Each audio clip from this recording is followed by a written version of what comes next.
बिस्मिल्लाहिर्रहमानिर्रहीम, अस्सलाम वालेकुम। रीक्लेम योर लेजेंड्स के साथ ज़फ़र इकबाल आपकी खिदमत में एक बार फिर हाज़िर है। जैसा कि आप जानते हैं कि हर बार हम अपने चैनल पर किसी लेजेंड, हीरो या ग्रोइंग हीरो को मदऊ करते हैं। आज जिस शख्सियत को हमने अपने प्रोग्राम में मदऊ किया है वो लेजेंड्स की लेजेंड हैं और हमारे प्रोग्राम के लिए एक चाँद की हैसियत रखती हैं। आपका ताल्लुक़ एक एजुकेशन की एक बहुत बड़ी फील्ड से है और वो है जर्नलिज़म, और आप ख़ुद में एक पूरी यूनिवर्सिटी का दर्जा रखती हैं। आपका नाम है मोहतरमा शाहिदा काजी साहिबा। अस्सलाम वालेकुम शाहिदा आपा, कैसी हैं आप? थैंक यू, बिल्कुल ठीक। अच्छा शाहिदा आपा, मैं अगर आपको आपा कहकर पुकारूं आपको जी बहुत अच्छा लगेगा। Great great. अच्छा आपा, मुझे आप ये बताइए कि आपका नाम जो है शाहिदा काजी, काजी जो है वो एक बहुत रिनाउंड फैमिली है और एक बहुत बड़ा नाम है इंटेलेक्चुअल, उसमें जब हम देखते हैं गैलेक्सी में देखते हैं तो ये काजी उसी फैमिली के नाम से सरनेम है या ये हट के? जी, I belong to the family of Allama आया काजी, जो वेरी वेल नोन पर्सनैलिटी है। और उनकी वाइफ एल्सा काजी, वो जर्मन थी basically. She is a famous writer and artist and poet. तो मेरी वही फैमिली है और मैं उनसे ताल्लुक़ रखती हूँ। अच्छा, तो वो आपके मेरे ग्रेट अंकल थे। ओके। तो एल्सा काजी जो है उनको तो हम हमारे 9th और 10th क्लास में जो बच्चे पढ़ते हैं वो तो बिल्कुल नहीं भूलेंगे, क्योंकि वो नीम ट्री जो है वो उनकी एक ख़ास पहचान बनी हुई है। तो हालांकि उन्होंने बहुत सारी किताबें लिखी और बहुत अच्छी अच्छी किताबें लिखी हैं। जी जी जी। अच्छा आप ये बताइए कि आप की जो एजुकेशन है, प्राइमरी एजुकेशन जो आपकी हुई, फिर आपका जो मतलब स्कूलिंग जो हुई है वो सेंट लॉरेंस? जी, सेंट लॉरेंस स्कूल से मेरी बिगिनिंग की एजुकेशन हुई। मैंने मैट्रिक वहाँ से किया। उसके बाद मैंने बीए सेंट जोसेफ्स कॉलेज से किया। राइट। तो बीए में आपके पास कौन से सब्जेक्ट? बीए में मेरे पास इंग्लिश थी, क्योंकि मैं बचपन से मैं बुक वर्म कहलाती थी और बहुत मुझे पढ़ने और लिखने का शौक था। तो मैंने इंग्लिश तो ली हुई थी, उसके अलावा मैंने पॉलिटिकल साइंस ली हुई थी। क्योंकि मुझे पॉलिटिकल साइंस का भी बहुत अच्छा लगता था। हमारे घर में जो डिस्कशंस होती थी, मेरे फादर के फ्रेंड्स होते थे जो पॉलिटिकल फैमिलीज उस जमाने में यहाँ की थी, जो मेंबर्स ऑफ असेंबलीज या मिनिस्टर्स वगैरह होती थी, तो वो हमारे घर में बहुत आना जाना उनका था। तो मेरी शुरू से जो है बहुत ज़्यादा पॉलिटिक्स में भी इंटरेस्ट थी। तो और वो जो एक किताबी कीड़ा की जो आपने अभी बात की उसका तो अंदाज़ा हो रहा है। नाज़रीन, आप पापा का ये लाइब्रेरी देख सकते हैं माशाल्लाह से। मुझे लगता है कि मैं शायद यहाँ से कोई कुछ किताबें चुरा के लेके जाऊँगा। I'll be flattered। अच्छा आपा, आपने ग्रेजुएशन में आपके पास पॉलिटिकल साइंस और इंग्लिश थी और आप इंग्लिश में मास्टर करना चाहती थी? जी, मेरा इरादा यही था, क्योंकि उस ज़माने में जो थी profession to do profession for girls, वो मेडिसिन होती थी। तो ख्याल यही था, मेरी अम्मी का भी यही था कि मैं मेडिकल में ही जाऊं। लेकिन क्योंकि मुझे साइंस से बिल्कुल कोई दिलचस्पी नहीं थी और मेरी इंटरेस्ट जो थी वो किताबों में थी, तो मेरा यही था कि मैंने आर्ट्स में ही बीए किया। और यही था कि अब एमए भी मैं करूँगी तो मैं इंग्लिश में करूँगी। लेकिन ये मुझे पता चला कि कराची यूनिवर्सिटी में जर्नलिज्म डिपार्टमेंट खुल गया है। अच्छा। तो ये मुझे बहुत अच्छी इंटरेस्टिंग ये खबर लगी और मैंने फिर सोचा कि बस अब एडमिशन लेना है तो जर्नलिज्म में ही लेना है, क्योंकि मैंने बताया ना मुझे लिखने का बहुत शौक था। और ऐसे राइटिंग स्कूल में मेरी जो टॉप सब्जेक्ट होती थी वो ऐसे राइटिंग और इंग्लिश कॉम्पोजिशन होती थी। और कॉलेज की मैगजीन में भी मैं आर्टिकल्स लिखती रहती थी। तो आप जो पास आउट आपका हुआ यूनिवर्सिटी से, दैट वाज 1965? 66? जी, वो ये हुआ कि मैंने जब यूनिवर्सिटी ज्वाइन किया, वो department, it was the second batch उस डिपार्टमेंट में। तो मुझे बड़ा एक शौक हुआ एक चीज बात देख के कि I was the only girl in the department, और कोई लड़की अब तक नहीं आई थी वहाँ। तो मैं अकेली, मैंने वो 10 साल इस डिपार्टमेंट में पढ़े। और उसके बाद जब रिज़ल्ट आया तो by the grace of God I got first division and first position, gold medal so it was a very great thing for me कि एक लड़की इतने लड़कों के दरमियान जो है कम्पीट कर रही है और पहली पोजीशन ले रही है, तो ये बहुत अच्छा हुआ और ये बहुत पब्लिसिटी भी इससे मिली। मेरे ख्याल में हर अखबार में मेरा इंटरव्यू उस वक्त छपा।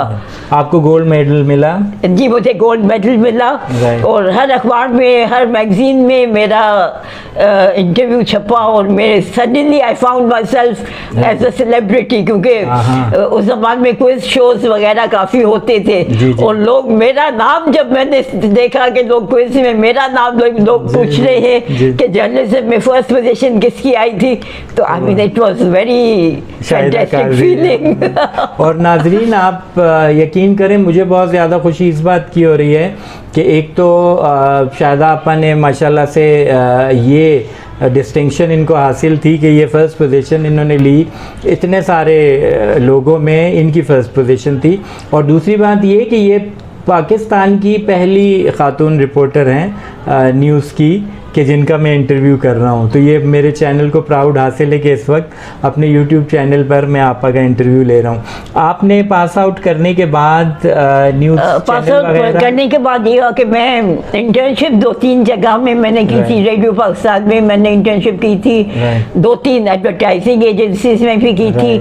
मेरा शुरू से यही था कि एडवर्टाइजिंग में मैं जाऊँगी, मुझे बहुत अच्छा लगता था, लेकिन वहाँ इंटर्नशिप की तो मुझे इतना मज़ा नहीं आया। I did like atmosphere of that place. तो मैं डॉन की ऑफिस में गई एक दफ़ा अपना आर्टिकल मैगजीन सेक्शन में देने के लिए, तो मेरी अचानक मुलाकात हो गई जो सिटी एडिटर थे उस वक्त, वो शमीम अहमद उनका नाम था।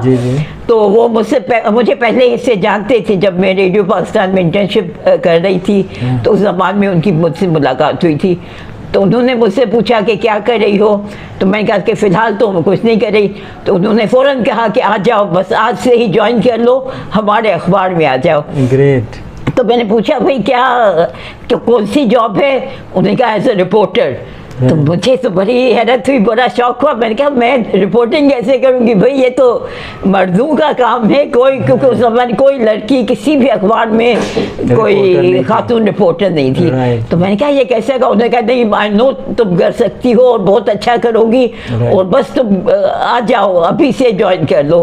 तो इसी तरह मैंने ज्वाइन कर लिया डॉन, और बहुत अच्छा लगा, मुझे बहुत मज़ा आया। डॉन में मैंने विमेंस एसोसिएशंस उस ज़माने में काफ़ी होती थी, तो विमेंस फील्ड में किया मैंने। और ये है कि मेरा पहला दिन जो था डॉन में, मुझे जो असाइनमेंट दिया गया था वो अफ़गानिस्तान के जो किंग थे वो आए हुए थे पाकिस्तान में, तो उनकी वाइफ की जो एंगेजमेंट्स थी क्वीन की, मुझे वो दी गई कि ये क्वीन की एंगेजमेंट्स जो थे उसकी रिपोर्ट करो। किंग ज़ाहिर शाह जो थे, किंग ज़ाहिर शाह।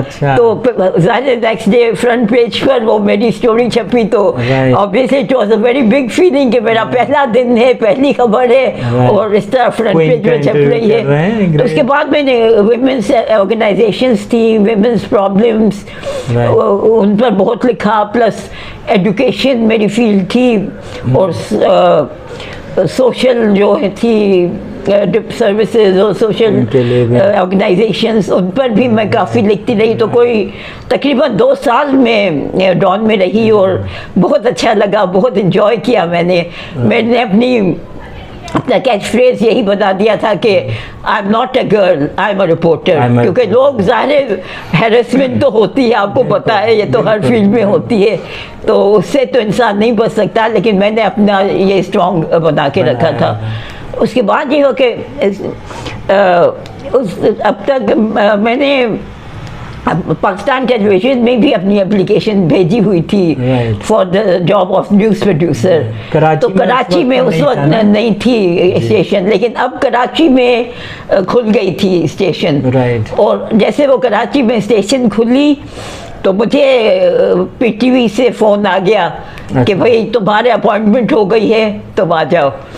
तो भाई I was very sad to leave Dawn, लेकिन मैं फिर चली गई पीटीवी में। और वो एरा किनका था, वो एमडी या मैनेजर उस वक्त असलम अजहर साहब थे? जी, वो कराची स्टेशन के असलम अजहर थे। मेरी पोस्टिंग इन्होंने की, जो उनकी पीटीवी की न्यूज़ एजेंसी थी? न्यूज़ एजेंसी थी वो, जर्मन कोऑपरेशन के साथ चल रही थी।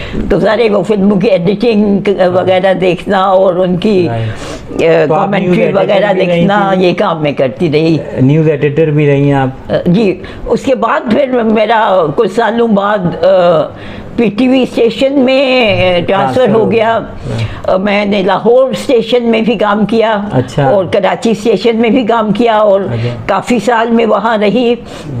और स्लोली सीनियरिटी जैसे अचीव की तो मैं न्यूज़ एडिटर भी बन गई। और मैं पहली खातून थी पीटीवी में भी जो न्यूज़ प्रोड्यूसर भी बनी और फिर न्यूज़ एडिटर भी मैं पहली खातून न्यूज़ एडिटर थी। यानी मेरी हैट्रिक हो गई कि मैंने पहली रिपोर्टर, पहली न्यूज़ एडिटर और पहली न्यूज़ प्रोड्यूसर जो पीटीवी की रही हैं उनका इंटरव्यू कर रहा हूँ। अच्छा, आपका एफिलिएशन यूनिवर्सिटी से भी रहा? कराची यूनिवर्सिटी से पढ़ने के अलावा? एक्चुअली कराची यूनिवर्सिटी में से जो हमारे पुराने प्रोफेसर थे वो ज़करिया साजिद साहब, अच्छा। वो मुझे बहुत शुरू से कहते रहे जब से मैंने पास आउट किया कि भाई यूनिवर्सिटी ज्वाइन कर लो। लेकिन मेरा उस वक्त कोई पढ़ाने का फ्रेंकली स्पीकिंग कोई मेरा वो दिल नहीं चाहता था। मैं फील्ड में काम करना चाहती थी तो मैं टालती रही, मैं नो करती रही।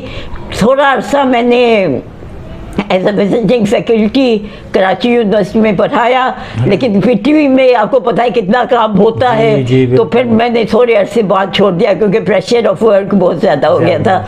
लेकिन बहरहाल ज़करिया साजिद साहब जो है वो हैदराबाद में जामशोरों में जब सिंध यूनिवर्सिटी में जर्नलिज्म डिपार्टमेंट शुरू हुआ तो सबसे पहले वो सिंध यूनिवर्सिटी वालों ने मुझे ऑफ़र किया कि वो डिपार्टमेंट को हेड करने के लिए। लेकिन उस वक्त मैं नहीं जाना चाह रही थी, ना मैं हैदराबाद शिफ्ट होना चाह रही थी। तो इसलिए मैंने वो भी रिफ्यूज़ कर दिया। लेकिन अल्टीमेटली कई साल बाद बहुत अरसा टीवी में मैं रही, मेरे ख्याल में कोई 18 साल में टीवी में रही। उसके बाद बस अचानक मुझे एक वो क्या कहते हैं कि इंट्यूशन हुआ कि अब वक्त आ गया है यूनिवर्सिटी ज्वाइन करने का।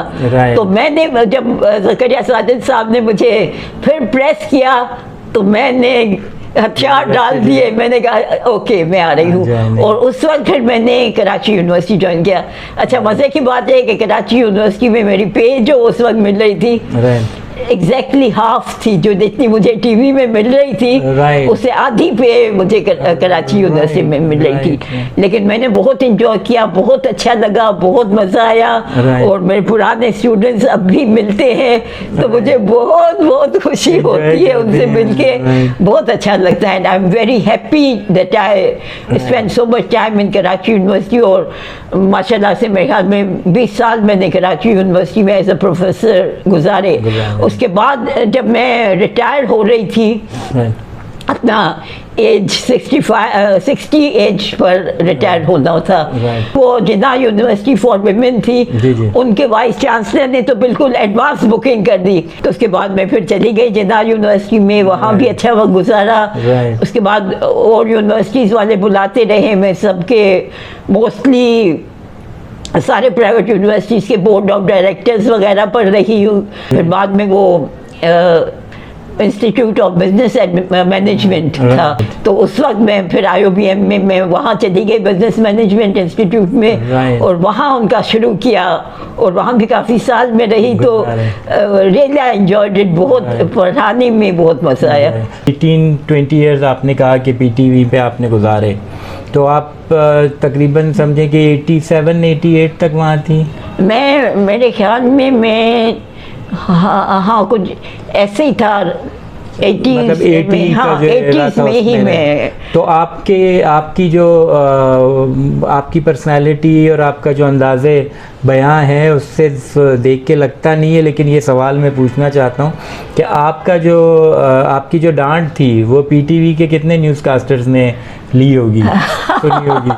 नहीं, मैं डांटती तो नहीं थी, लेकिन उस ज़माने के बहुत अच्छे न्यूज़कास्टर्स हमारे थे, सारे वो लेजेंड्स थे, ज़ुबैरुद्दीन और विरासत मिर्ज़ा और ये सारे सबूहा खान, सारे ये लोग बहुत अच्छे थे, they were very good, very cooperative, Right. और बहुत अच्छा लगता था उन लोगों के साथ काम करना। और नाजरीन, आप यकीन करें कि ये वो न्यूज़ कास्टर्स हैं जिनके नाम अभी आपने लिए, कि इनकी न्यूज़ को सुनकर आपको इतना सुकून मिल रहा होता था, कानों को आराम मिलता था, किसी किस्म की सनसनी नहीं होती थी। और आप अगर वो उर्दू में न्यूज़ दे रहे होते थे तो आपकी लैंग्वेज जो होती थी, आपकी जो ज़बान होती थी, उसमें बेहतरी आती थी। जैसे अभी आपने नाम लिया विरासत मिर्ज़ा का या ज़ुबैरुद्दीन का, अल्लाह ज़ुबैरुद्दीन को लंबी उम्र दे, बेहतरीन न्यूज़ कास्टर्स में से कराची के। इसके अलावा जैसे सबूहा खान की बात हुई, या फिर मिराजुद्दीन खान साहब थे। सबूहा खान तो अभी भी लिखती हैं, राइटर हैं, जी, कनाडा में होती हैं वो। हाँ, और एक शहाबुद्दीन शहाब थे, शहाबुद्दीन शहाब वो थे, भी बहुत अच्छे सबूहा खान लिखने तो वाले गज़लें भी थे, गाती हैं माशाल्लाह से, बहुत अच्छी बहुत आवाज़ है इंटेलेक्चुअल उनकी। थे। एक्चुअली उस जमाने में हाँ। न्यूज कास्टर्स जो थे बेसिकली इंटेलेक्चुअल थे। बिल्कुल, बिल्कुल। अब की तरह नहीं कि अब बस एंकर बनना है। बिल्कुल। मैं स्टूडेंट से बात करती हूँ ना कि भाई मीडिया क्यों लिया है, क्या न्यूज़ एंकर लिखना बनना। कोई नहीं चाहता, जर्नलिज्म में कोई नहीं सब कहे हम एंकर बनना एंकर चाहते बनना हैं या फिल्म बनाना चाहते हैं, फिल्म प्रोड्यूसर बनना चाहते हैं। सही। तो वो जो बेसिक एक इंटेलेक्चुअल लेवल था उस जमाने के लोगों का, बिल्कुल। अब मुझे लगता है कि वो खत्म हो रहा है। जी। जो ट्रांसलेटर्स आते थे जी। बेसिकली चाहे उर्दू के चाहे सिंधी के हो, वो राइटर्स होते राइटर्स थे, होते थे। Intellectuals, Right. राइटर्स, पोएट्स, इस तरह के लोग। बिल्कुल। और उसमें फिर हमें जो प्रोडक्ट मिलती थी वो भी बहुत अच्छी बन जाती थी। आप घर पर भी टाइम देती होंगी चीज़ों को, तो क्या आप किचन की तरफ जाती थी? जी, शुरू में तो मैं स्टूडेंट लाइफ तक तो मेरा बिल्कुल किचन से ताल्लुक ही नहीं था। हमने सुना और आप अंडा बहुत अच्छा उबालती थी। मुझे अंडा भी उबालना नहीं आता था, अच्छा, फ्राई करना भी नहीं आता था, कुछ भी करना नहीं आता था, क्योंकि बचपन से हमारे घर में अच्छा। माशाल्लाह से वी वर गुड फैमिली, जी, जी। तो कुक होते थे काम करने। लेकिन बाद में जो है ज़ाहिर ज़्यादा लोग हमारे बाहर चले गए, मुल्क छोड़ के चले गए, जी, जी। तो उसके बाद फिर मैंने खुद कुकिंग सीखी। एंड अच्छा। यूल बी सरप्राइज कि मैंने कोई बाकायदा किसी ने मुझे कुकिंग सिखाई नहीं, खुद वो से। रेसिपी बुक्स वगैरह देख के अच्छा। उसमें से पढ़ के, क्योंकि मैं तो किताबों का कीड़ा थी भाई जी, शुरू जी, से, जी, जी। तो वो करके मैंने बुक्स में से ही कुकिंग सीखी। और माशाल्लाह से बहुत मेरी तारीफ लोग करते थे मेरी क्या कुकिंग चीज़ की। अच्छी बनाती हैं आप सबसे बेहतरीन? मेरी चिकन कढ़ाई लोग बहुत पसंद करते थे। तो उन लोगों में आप हमें शामिल करेंगी कि हम भी कभी खाएं वो? जी जी बिल्कुल। हालांकि अब मैंने अभी कुकिंग करना छोड़ दी है, आजकल मैं एक केटरिंग सर्विस से ले रही हूँ। अच्छा आपा, आप ये बताइए, आपने बना तो ली चिकन कढ़ाई, लेकिन आप खाने में किस चीज़ का ज़्यादा शौक रखती हैं? किसमें? खुद खाने में? खुद खाने खाने के में शौकीन हैं? जी जी, मैं सब कुछ खा लेती हूँ। I am not at all particular. मैं एक्चुअली मेरी लाइकिंग्स और डिसलाइकिंग्स बहुत सिंपल है। अच्छा। बस दाल चावल से भी मैं तो बहुत खुश रहती हूँ। अच्छा। और बस कुछ भी वैसे मुझे बर्गर और पिज़्ज़ा पसंद है। हालांकि अच्छा। मेरे एज के लोगों को बिल्कुल ये चीज़ें पसंद नहीं होनी चाहिए, लेकिन बिरयानी फास्ट वगैरह फूड से पसंद ज़्यादा मुझे बर्गर और बर्गर और पिज़्ज़ा अच्छे पिज़्ज़ा। लगते हैं। अच्छा, विच इज सरप्राइजिंग। पिज्ज़ा कौन सा अच्छा लगता है? कौन सा फ्लेवर आपको पसंद है? बस वही चिकन वाला ही अच्छा लगता है। Right right. स्वीट में क्या चीज़ पसंद है खाने में? स्वीट की तो मुझे बस हर स्वीट पसंद है। अच्छा। I have a very sweet tooth, तो हर हाँ। स्वीट में बहुत खुशी से खा रही हूँ। मुझे बर्फी बहुत पसंद है मिठाई में। हाँ, ग्रेट ग्रेट। आजकल जो बर्फी आ रही है उसमें वो ऑथेंटिक जो फ्लेवर बर्फी का है ना, वो नहीं आ रहा। पहले जिस तरह से वो जी। चांदी के वर्क के साथ आती थी और वो। अच्छा, तो आप क्योंकि मीठा आपको बहुत ज़्यादा पसंद है, हर मीठा खाती हैं, क्योंकि आपकी बात भी मीठी होती है, आप जो बोलती हैं वो बहुत मीठा होता है थैंक यू माशाल्लाह सो से। मच। अच्छा, ड्रेसिंग में आप क्या ड्रेस लाइक करती हैं पहनावे में? ड्रेसिंग में मैं शुरू से मैं साड़ी बहुत पहना करती थी। जॉब में अच्छा। जब मैं यूनिवर्सिटी में भी Right. पढ़ाती थी तो मेरे ख्याल में रेगुलर ड्रेस जो होती थी वो साड़ी ही होती थी, right. क्योंकि मेरे फैमिली में भी साड़ी बहुत पसंद की जाती थी। और Right. मेरी नानी जो थी वो इंडिया से नहीं आई थी, वो प्योर यहाँ की सिंधी थी। जी। लेकिन मैंने जब तक वो जिंदा रही मैंने एक दफ़ा भी उनको साड़ी के अलावा किसी ड्रेस में नहीं देखा। अच्छा। मेरी मेरी अम्मी भी घर में शलवार कमीज पहनती थी, लेकिन बाहर जब भी जाती थी कहीं भी, सिर्फ दावतों पार्टीज में नहीं, वैसे भी कहीं भी जाती थी तो साड़ी पहनती थी। तो कहीं हैदराबाद, दक्कन या मद्रास का कोई टच तो नहीं, कोई नहीं। We are very pure Sindhis, बिल्कुल हमारी genuine Sindhi family. Basically Sindh में वो छोटा सा गांव होता है पाट। अच्छा। एक्चुअली वो ये जगह है जहाँ हुमायूं को जब निकाला गया था तो उन्होंने जो वहाँ जो है अपने स्टे जाके किया था, और वहाँ उन्होंने शादी की थी। अच्छा। और अकबर, शहंशाह अकबर की वालदा जो थी, अच्छा, वो उसी गांव से ताल्लुक रखती थी। तो it has a very historical significance उस गांव की है। अब तो खैर बहुत चेंज हो गया है, वो सब कुछ हो गया है, लेकिन मेरी फैमिली उस गांव को बिलोंग करती है, और हम बहुत बिल्कुल जेन्युइन सिंधी से। मेरी नाजरीन सजेशन होगी अपने नए यूथ जो हमारी है उनसे, कि देखें आपको अल्लाह पाक ने इतनी बेहतरीन लेजेंड्स अता किए हुए हैं, और ये मैं एक मेरी रिकमेंडेशन भी होगी, और मैं सजेस्ट करूँगा कि आप लोगों में से जो डॉक्टरेट करने के लिए निकल रहे हैं, एमफिल पीएचडी करने के लिए निकल रहे हैं, आपा is a best I think कि जो हमारे पास एक इतना खूबसूरत रोल मॉडल हैं, आप इन पर पीएचडी करें। आप इनकी पूरी लाइफ जो है ना, वो शायद हमारे लिए एक माइलस्टोन है। उसको अगर फॉलो करते हुए हम चलें तो आई डोंट थिंक कि हम अपनी ज़िंदगी को कामयाबी की तरफ ना लेकर जा सकें, और ये मेरा सजेशन है, और इस पर सोचिएगा ज़रूर आप लोग। अच्छा आपा, आपने बचपन में खेलना कूदना करती थी? मैं बिल्कुल वो जो कहते हैं ना कि बूढ़ी रूह, अच्छा। मुझे लोग वो कहते थे। अच्छा। क्योंकि बिल्कुल बच्चों की जो नॉर्मल जो होती है एक्टिविटीज़, उसमें मेरी बिल्कुल इंटरेस्ट नहीं थी। मैंने बताया ना, जैसे बचपन से मुझे पॉलिटिक्स में इंटरेस्ट थी। अच्छा। मेरे फादर और अंकल्स या फादर के फ्रेंड्स बैठ के कोई डिस्कशन करते थे पॉलिटिक्स की, तो मैं बहुत सीरियसली सुनती थी। अच्छा। पार्टिसिपेट तो नहीं करती थी, लेकिन मैं सुनती ज़रूर थी। और वर्ल्ड अफेयर्स में मेरी जो है शुरू से बहुत इंटरेस्ट होती थी। और किताबें, मेरी 2 बड़ी बहनें थी, और वो अल्लाह के फजल से मुझसे काफ़ी बड़ी थी। अब वो किताबों का उनको भी शौक था, मैगजीन्स का। अब मैं 3-4 साल की छोटी थी, फिल्म मैगजीन्स, विमेन मैगजीन्स, इस तरह की नॉवेल्स तो मैंने खुद ही घर में ही आप समझे कि पढ़ना शुरू किया। अच्छा, स्कूल जाने से पहले। अच्छा। अब आप 2 साल का, 2.5 साल का बच्चा होता है, आप स्कूल में भेज देते हो। जी जी।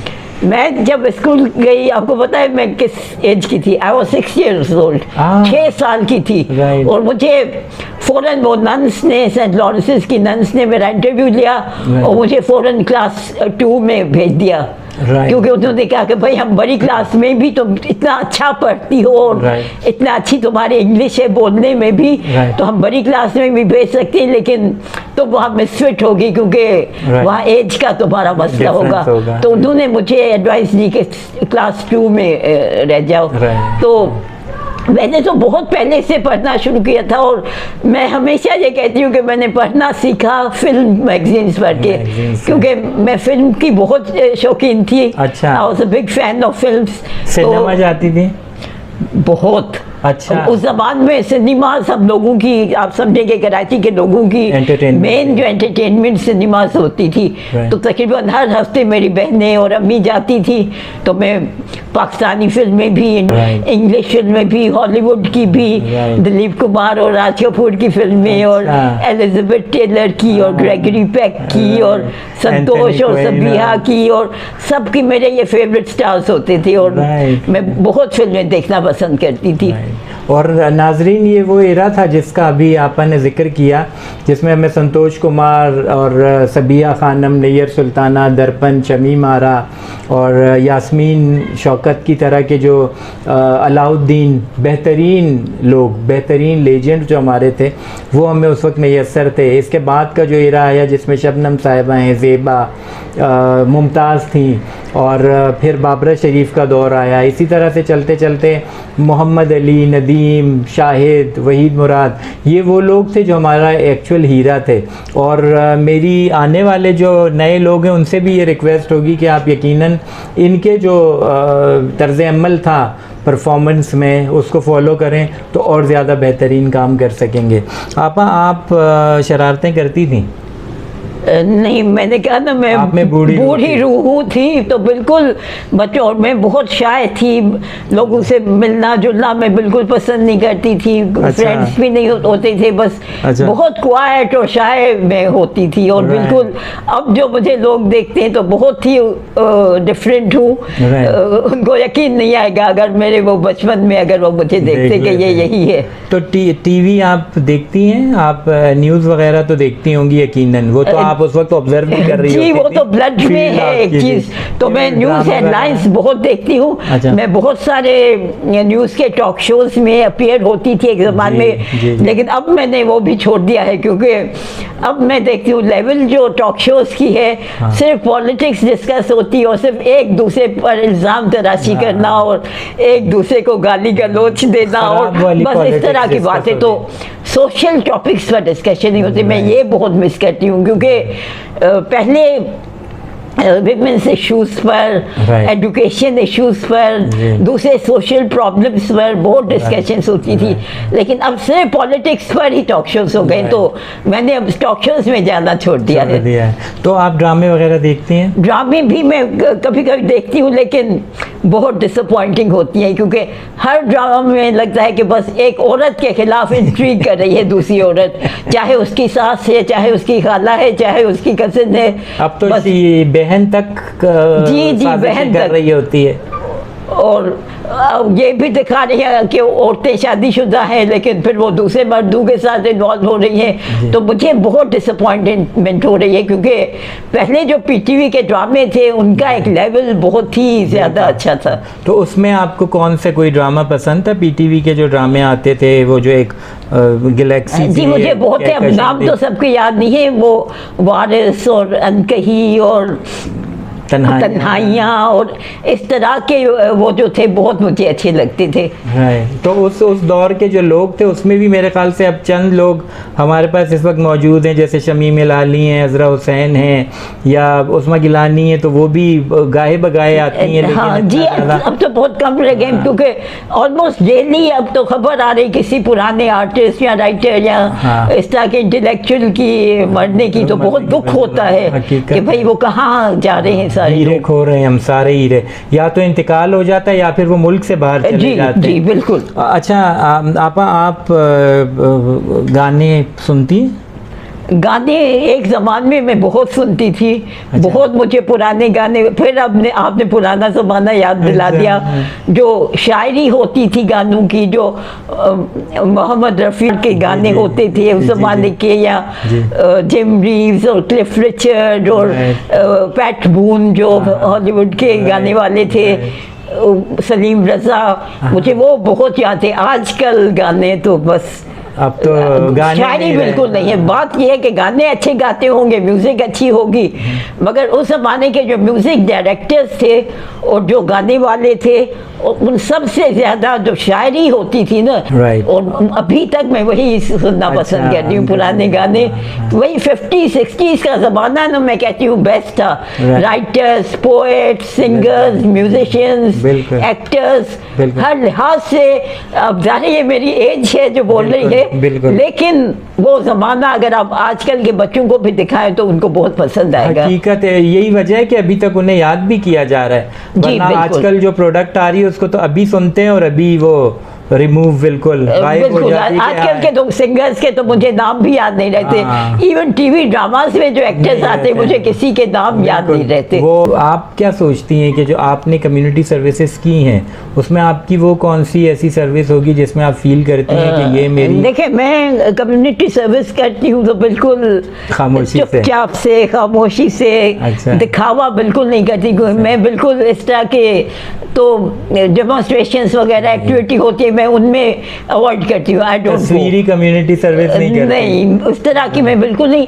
लेकिन मेरी ये है कि लोगों को से बात करना, उनकी काउंसलिंग करना, उनकी मदद करना, स्पेशली मेरा हमेशा ये एक रहा है कि भाई किसी को कोई भी प्रॉब्लम है, कोई भी मसला है, टेंशन उनकी जो है दूर करना और इस तरह। तो आई एम हैप्पी, स्पेशली मैं जब यूनिवर्सिटी में थी, जी, जी। मेरा जो कमरा था उसको लोग हाइड पार्क कहते थे। अच्छा, क्योंकि जो वो बोलना है, बोल डिस्कशन रहे ग्रुप, राइट। हर वक्त स्टूडेंट्स जमा होते थे, और राइट। चाहे वो रिलीजियस पार्टी के हो, चाहे वो लिबरल पार्टी के हो, राइट। लेकिन मेरे कमरे में बैठ के हर वक्त कोई ना कोई डिस्कशन जरूर रही चलती होती रहती थी। थी। राइट। और मैं हर एक को जो है सपोर्ट करती थी। ये नहीं था कि मेरी ये सोच है तो अगले की सोच अगले जो की है है। उससे मैं एग्री नहीं करती तो भाई उससे।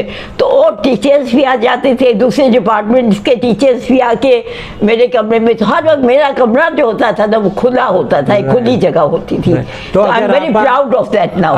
अभी अगर आपको कोई ऐसा मौका मिलता है, मेरा आपके कोई स्टूडेंट्स हैं, एलमनाई हैं, जी, वो जमा होते हैं, ग्रुप ऐसा बनता है जिनके साथ आप बैठकर एक जाविया करें। मैं यही बता रही हूँ आपको कि मैं अभी तक तो मैं यूनिवर्सिटीज़ में पढ़ा रही थी, मुख्तलिफ प्राइवेट यूनिवर्सिटीज़ में थे, लेकिन मेरा अभी इरादा ये था कि मैं एक इस तरह का डिस्कशन ग्रुप बनाऊंगी। लाइब्रेरी भी है घर में, किताबें लोगों को दूंगी। डिस्कशन ग्रुप हर हफ्ते या हफ्ते में 2-3 दफ़ा लोगों को बुला के डिस्कशन करेंगे ऑन डिफरेंट इश्यूज। तो हम कोशिश करेंगे कि कुछ ऐसा चैनल, कोई ऐसा प्रोग्राम बनाएं जिसमें हम आपकी ऑनलाइन सेटिंग करवाकर आपको उसमें शामिल करें, और आप हमारे जो नाजरीन हैं उनको अपने एक्सपीरियंस से, वो जो आपकी सिटिंग एलमनाई के साथ होनी थी, जब तक वो इन प्रेजेंस नहीं हो पाती, हम उसको ऑनलाइन करवाएं। आपसे हम मंथ में या वीक में हम रिक्वेस्ट फिर कर लेंगे, या बाई वीकली, कि कोई एक दिन आप हमें ऐसा देंगे कि जिसमें हम आपको वो रिकॉर्ड करके हम उसे ऑनलाइन अपने चैनल पर करेंगे। That would be great. अच्छा आपा, अब क्योंकि हम थोड़ा एंड की तरफ जा रहे हैं, तो आपने आर्टिस्ट वगैरह का नाम तो लिए, लेकिन आपने अपने किसी फेवरेट अलग से एक्टर या एक्ट्रेस का नाम नहीं बताया। मूवीज़ आप देखती थी बहुत शौक से? बहुत हैं, सिर्फ एक नहीं है। अच्छा। बहुत सारे हैं। बचपन से मेरी फर्स्ट क्रश जो था वो स्टुअर्ट ग्रेंजर था, हॉलीवुड का। अच्छा। उसके बाद रॉक हडसन, फिर पॉल न्यूमैन। तो बहुत इस तरह इन सब पे क्रश रहा था। जी, बहुत ज़्यादा। अच्छा। शुरू में यहाँ मैं 2-3 साल की थी तो दिलीप कुमार वो क्रश था। मैं सबसे पहले उनकी फिल्म अंदाज देखी थी, तो मुझे बहुत पसंद आया उसमें, और उसके बाद उनकी मैंने बहुत फिल्में देखी। पाकिस्तान में संतोष कुमार और दर्पण मुझे पसंद थे। उसके बाद जब मोहम्मद अली आया तो मोहम्मद अली मेरा बिल्कुल फेवरेट बन गया, क्योंकि उनकी तो अभी तक स्टाइल ही बिल्कुल लगता है कि बहुत ही डिफरेंट। और नाज़रीन, हमें बड़ा फ़ख्र महसूस होता है जब हम कहते हैं कि दिलीप कुमार, यूसुफ खान, अल्लाह उन्हें जन्नतुल फिरदौस पे जगह दे, कि उनका ताल्लुक़ भी पाकिस्तान से था। और जो राज कपूर का जिक्र किया आपा ने, उनका ताल्लुक़ भी पाकिस्तान से था, खैबर पख्तूनख्वा के शहर पेशावर से। और मोहम्मद अली हैं, या आपने जो संतोष कुमार का नाम लिया, सैयद मूसा रज़ा जो थे, ये वो लोग हैं कि शायद इनको अगर हम इनको सबको अपने फेवरेट में ना डालें तो वो नाइंसाफ़ी हो जाती है। बिल्कुल, because they are real legends. अब चाहे कितने भी आए, उनके तो खैर नए एक्टर्स के तो नाम भी पता, मैंने गाना याद नहीं रहते, लेकिन वो बात आपको जो एक इंटेंसिटी होती थी एक्टिंग की, वो बिल्कुल अब नहीं है। अब मेरे ख्याल से थोड़ी बहुत शान में हमें कुछ चीज़ नज़र आ जाती है रियाज शाहिद के और नीलो के जो साहबजादे हैं जी, उनमें, फिर भी लेकिन फिर भी वो बात नहीं है जो पुराने एक्टर्स में होती थी। वो तो नहीं हो सकती। मैडम नूर जहाँ एक अपना एक बिल्कुल उनका एक अपना मकाम था। तो आपा, आपने अब जो आगे आपकी जो लाइफ है, अल्लाह पाक आपको लंबी उम्र दे अच्छी सेहत के साथ, आपके क्या प्लान्स हैं इस चैनल से और इस जाविये की बात से हट के? आपके जहन में कुछ और ऐसे प्रोग्राम? ये प्लान्स जो है वो ख़त्म। मसलन मैं काफ़ी एक्टिव रहती थी कॉन्फ्रेंसेस और सेमिनार्स और कल्चरल इवेंट्स और इस तरह के इवेंट्स में। सारे एक एक करके सब ख़त्म हो रहे हैं, लोग नहीं निकल रहे घर से, कुछ नहीं हो रहा। तो बस अब किताबें ही है पढ़ने के लिए, लेकिन अब इतना लगता है कि किताबें भी बहुत ज़्यादा पढ़ ली।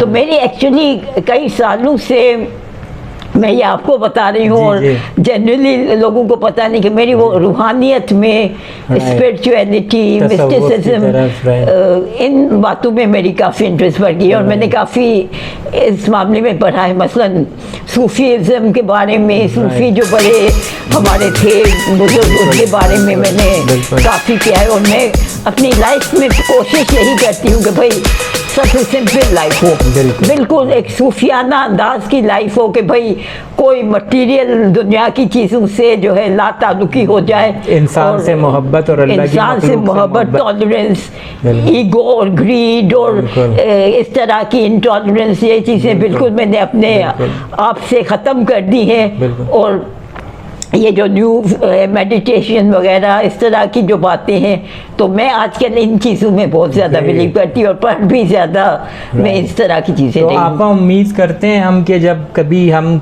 कोई इस तरह का प्रोग्राम करेंगे तो आप उसमें यकीनन शामिल होंगी हमारे साथ? जी बिल्कुल, हम उम्मीद डेफिनेटली करते हैं। तो नाजरीन, ये हमारे लिए एक प्राउड मोमेंट है कि आज मैं बार बार ये कह रहा हूँ कि हम आपा का इंटरव्यू कर रहे हैं, और शायद अब भी टाइम है, अगर लोग चाहें तो वो आपा के एक्सपीरियंस से, आपा का जो एक पूरा एक यूँ समझें कि कंप्यूटर क्या बताएगा हमें, जो हमें आपा की लाइफ से जो चीज़ों का पता चल रहा है, मेरे ख़्याल से वो हमारे लिए एक इतना बेहतरीन रास्ता बना रहा है आगे, जो प्रोफेशनल लाइफ है हमारी यूथ की, उसके लिए भी, कि जितना फ़ायदा आप ले सकते हैं लें। हमारे चैनल के रेफरेंस से अगर कोई आपा से किसी किस्म का क्वेश्चन हो या कोई कमेंट हो तो वो ज़रूर आपा के लिए दें, और किसी भी किस्म का कोई क्वेश्चन होगा जो उनकी फील्ड से रिलेट करता है, वो यकीनन आपको रिस्पॉन्स देंगी।